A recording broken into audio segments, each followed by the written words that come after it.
Hello, everybody. We're back on another Stoneworks episode, and I have insanely good news. The Stoneworks Auction House has returned. Now, the auction house is quite a old feature on Stoneworks, but recently it got re-added. So it was originally in Stoneworks, then got removed. Now it's been reintroduced. They didn't make a proper announcement though, which is kind of surprising. So a lot of people don't know about it or know how it works. And so today I'm just going to be giving a brief overview of, what kind of items are often here and how to make your own auctions. Now, of course, to start an auction, you're going to need an item to sell. So, for example, just find an item worth money.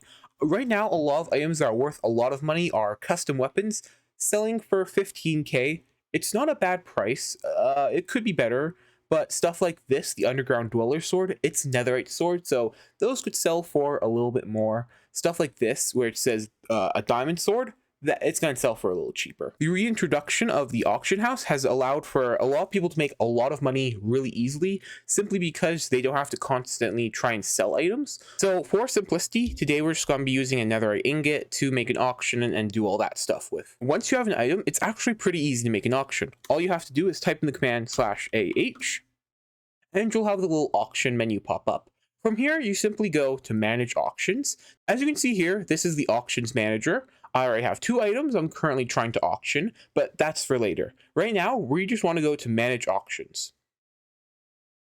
Once you click on it, you'll basically go to this menu. It may look confusing at first, just pay attention here. All you gotta do is click the item, and then it'll go here. So this one here is your time, how long you want to go. The longer you want to go, the more you have to pay. Now, the duration of the auction doesn't matter too much. Often, if it's more of an expensive item, you'll want to go with a higher time, or if it's more of a cheaper item that anyone will buy, you can go for a lower time. I personally think 24 hours is the perfect time because once you reach the 48-hour mark, that's a lot of extra money you have to pay. 12 hours isn't a bad option, but the issue is it doesn't allow for people all throughout the day to see it. Next we have is the starting bid. Whatever you set this is, that's what people have to pay at minimum for the item. So if you're selling netherite, for example, I would not set the starting bid to 500 coins, just in case no one bids, and then you end up not making any money. Of course, there is a fee on this, so often netherite ingots would go for 20k, but because we don't want to start at 20k, maybe 19k, 18k. Once you click on the gold block, you'll get this little menu here. All you gotta type in is some numbers, so I want to start with 18,000.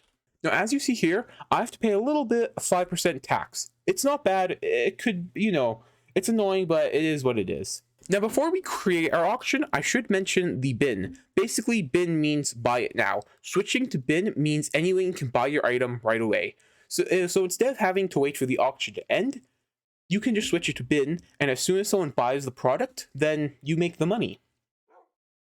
There's also a bit lower taxes on this, simply because it won't go as high. Whatever you set the item price to, that's what it's going to sell at. Now, since most of you will probably auction off items, I'm going to be using the auction for example. And once everything's set up, just click create auction. Now, you will get confirmation. Make sure everything's set up correctly, please. Now, once your item is on the auction house, you can actually view it by going to the auction browser, and you'll see a list of categories. Now, you have the weapons category containing custom swords, bows, all that sort of stuff. You have the armor category containing armor, in case you couldn't guess that.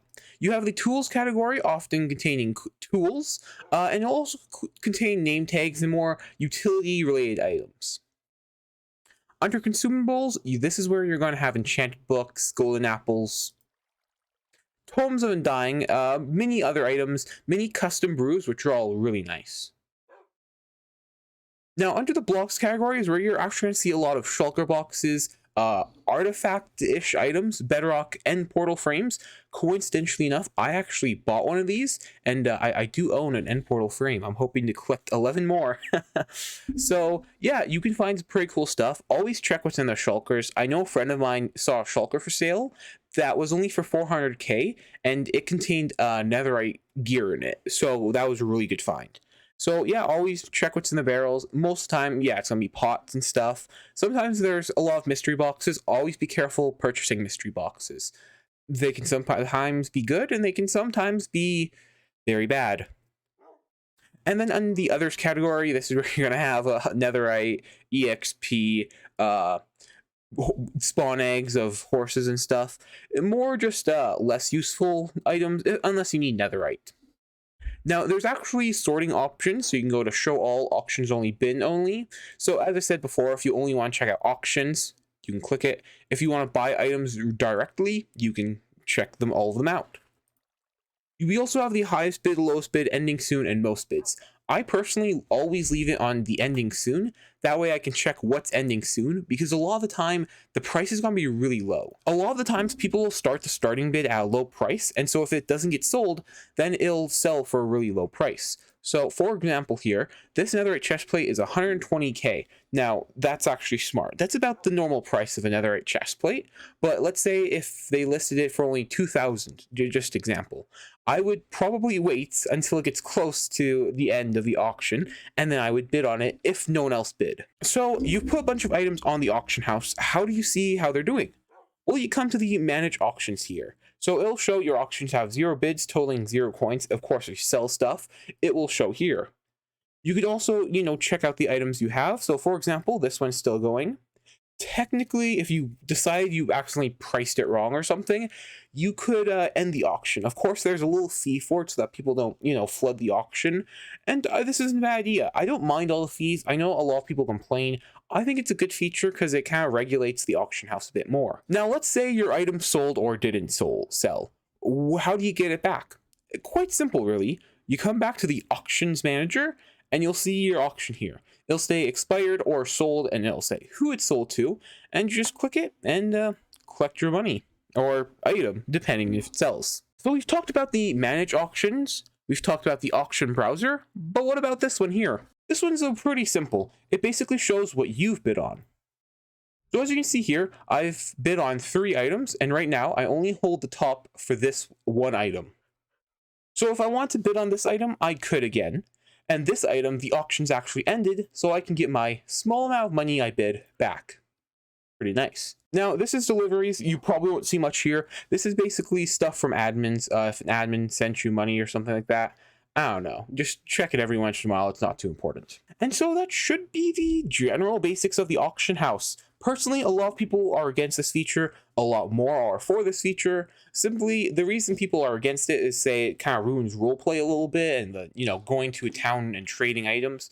I personally just think it makes making money a lot easier for a lot of people, and it also kind of regulates the price of a lot of items. Overall, I would say the auction house is extremely helpful, and I personally am all for the auction house returning. And I hope you guys learned a little something too. It's odd that Stoneworks didn't make an announcement when this was returned, but hopefully this tutorial helped you. I don't know if you'd call it a tutorial or more of just me talking about it, but hopefully to have some new videos coming out soon. Also, before you guys leave the video, please subscribe. And I mean, you don't have to subscribe, but it'd be really helpful. Stoneworks has a creator content thingy that you can apply to join. It's really helpful. Apparently, you can make money from it. And maybe if I get enough subscribers, I'll work up the courage to apply myself. We'll see. I have to see what happens. Please subscribe.